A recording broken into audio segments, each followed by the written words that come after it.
యేసయ్య నామానికి మహిమ కలుగును గాక. అందరూ బాగున్నారా? అందరూ బాగుండాలని ప్రార్థన చేద్దాం. ఈరోజు దేవుని వాక్యం యోహాను సువార్త 3వ అధ్యాయము 16వ వచనం. దేవుడు లోకమును ఎంతో ప్రేమించెను కాగా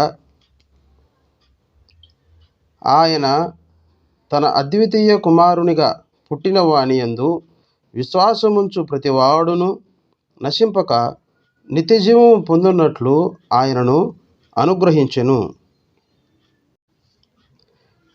చూడండి, ఈ లోకంలో ఎన్నో ప్రేమలు మనం చూస్తుంటాం.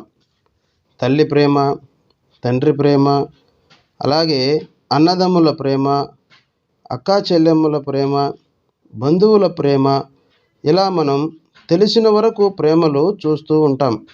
అలాగే అమ్మాయిని అబ్బాయి ప్రేమించడానికి ఎన్ని తంటాలు పడతాడో మనకు తెలుసు.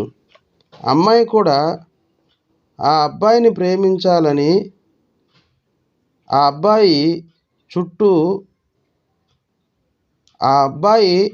చుట్టూ తిరుగుతాడు.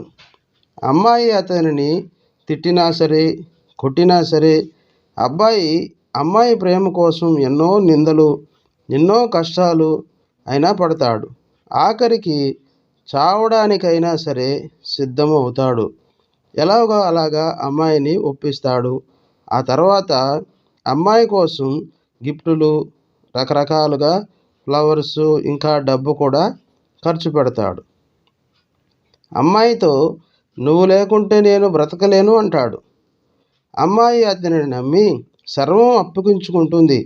తర్వాత కొద్ది రోజులు అయిన తర్వాత వారి ఇంట్లో పెద్దవారికి ఈ విషయం తెలిసిన తర్వాత అబ్బాయి అమ్మా నాన్న, ఒరేయ్, మేము చెప్పే అమ్మాయిని పెళ్లి చేసుకోకుండా ఉంటే మేము చనిపోతాము అంటారు.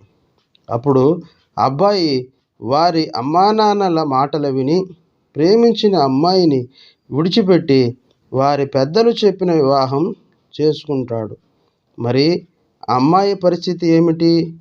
నువ్వు లేకుంటే బ్రతకలేను అని చెప్పిన ఆ అబ్బాయి వేరే పెళ్లి చేసుకున్నాడు. ఇప్పుడు అమ్మాయిని ఇతను ఏం చేస్తున్నాడు?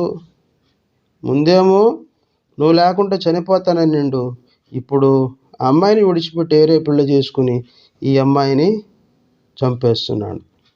ఇంకా కొంతమంది వారి ఇంట్లో వీరి ప్రేమ గురించి చెప్పినప్పుడు, ఇంట్లో పెద్దవారు ఒప్పుకోనప్పుడు వారు వెళ్ళిపోయి పెళ్లి చేసుకుంటారు. కొన్ని రోజులు బాగానే ఉంటారు. ఆ తర్వాత పిల్లలు, ఖర్చులు అధికమైనప్పుడు, కష్టాలు, కన్నీరు ఎదురైనప్పుడు ఆ భార్య అంటుంది, పోయి ఇలాంటి వాడిని చేసుకున్నాను అని అంటుంది. భర్త పోయి ఇలాంటి దానిని చేసుకున్నాను, మంచి డబ్బులుండే అమ్మాయిని చేసుకున్నా బాగుండని అబ్బాయి సనుక్కుంటాడు. చూడండి, భార్యాభర్తల అనుబంధాన్ని మధ్యలో నలిపేసుకుంటారు ఇలాంటి వారు. వీరి మొదటి ప్రేమ ఏమై ఉంటుందంటారు? చూడండి, యేసయ్య నీ దగ్గర నా దగ్గర ఏమీ ఆలోచించకుండా భూమి మీదకు వచ్చి ఆయన అనేక శ్రమలు అనుభవించి ఆఖరి రక్తపు బొట్టు వరకు కార్చి మరణించాడు. ఇది నిజమైన ప్రేమ. అలాగనే మనం కష్టాలు వచ్చినప్పుడు, కన్నీరు వచ్చినప్పుడు మనల్ని ఆదరించే ప్రేమ యేసయ్య ప్రేమ ఒక్కటే. యేసు ప్రేమే మనల్ని నరకాన్ని నుంచి తప్పించి నిత్య జీవానికి తీసుకుని వెళుతుంది. ఈ మాటలు విన్న నువ్వు ఎవరైనా సరే, యేసయ్యది నిజమైన